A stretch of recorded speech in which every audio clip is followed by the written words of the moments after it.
ولادي بقى جايين يقولوا لي احنا عايزين يا ماما منها. قلت لهم طب بكام؟ قالوا لي البرطمان ب 200 جنيه. قلت لهم 200 جنيه ايه؟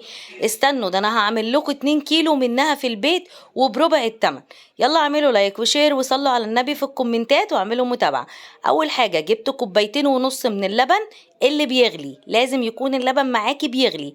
بعد كده نزلت بنص قالب من الشوكولاتة، وهنا اي نوع شوكولاته انت عايزاه، مش نوع ايه محدد.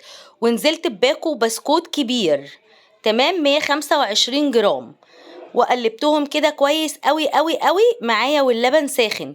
مهم قوي الخطوات دي علشان تديكي نفس القوام اللي انا عملته ونفس الطعم الجاهز بالظبط. بس يلا لو وصلتي معايا لحد هنا ما تنسيش تصلي على النبي في الكومنتات وتعملي الوصفة دي شير، لان بجد حلوة جدا.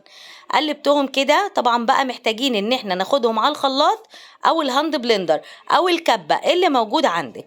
المهم ان احنا نخلطهم تماما، ما يبقاش فيه اي تكتلات معانا. وبعد كده نزلت بمعلقتين كبار من الكاكاو، ويفضل ان هو يكون كاكاو اسباني خام.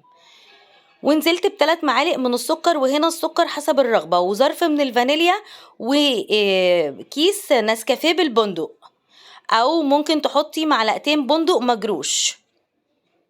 بعد كده هنقلب كل المكونات دي زي ما انتي شايفة كده، بس انا حبيت ان انا اعملها مختصرة وتكون مش مكلفة قوي.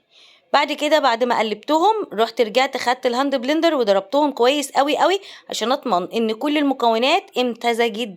بعد كده نرفعهم على نار متوسطة. في المرحلة دي انا ايدي ما بتتشالش منهم خالص. بعد كده لما القوام بيتقل معايا بنزل بمعلقتين من الزبدة او معلقة من السمنة البلدي او معلقتين من الزيت اللي موجود عندك. بعد كده بقى بصوا قوامها تقيل ازاي وهي لسه ما بردتش. عملت اكتر من 2 كيلو من النوتيلا بربع التمن يا جماعة. انتوا متخيلين ده بجد؟ بعد كده خفقتها تاني بالهاند بلندر علشان بقى القوام بتاعها يبقى زي ما انتوا شايفين كده. بصوا كل ده وهي سخنة ولسه ما بردتش. شايفين تقيلة ازاي؟ وكمان طعمها تحفة. ونقوا نوع كاكاو يكون حلو علشان هو ده اللي هيديكوا الطعم، هو والشوكولاتة. شايفين الكلام ده من غير زيت ولا دبكة ولا اي حاجة. اعملوا بقى شير للوصفة اذا عجبتكم، وما تنسوش المتابعة والصلاة على النبي عشان كلنا نكسب حسنات. بصوا هنا كانت لسه برضو ما بردتش قوي. عايزه اقول لكم تاني يوم بتبقى متماسكه جدا وتحفه بجد. تنفع بقى للسندوتشات للعشاء او للفطار للمدرسه الصبح.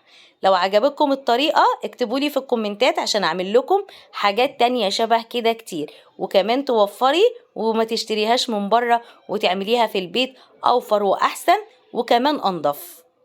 يلا دمتم بخير.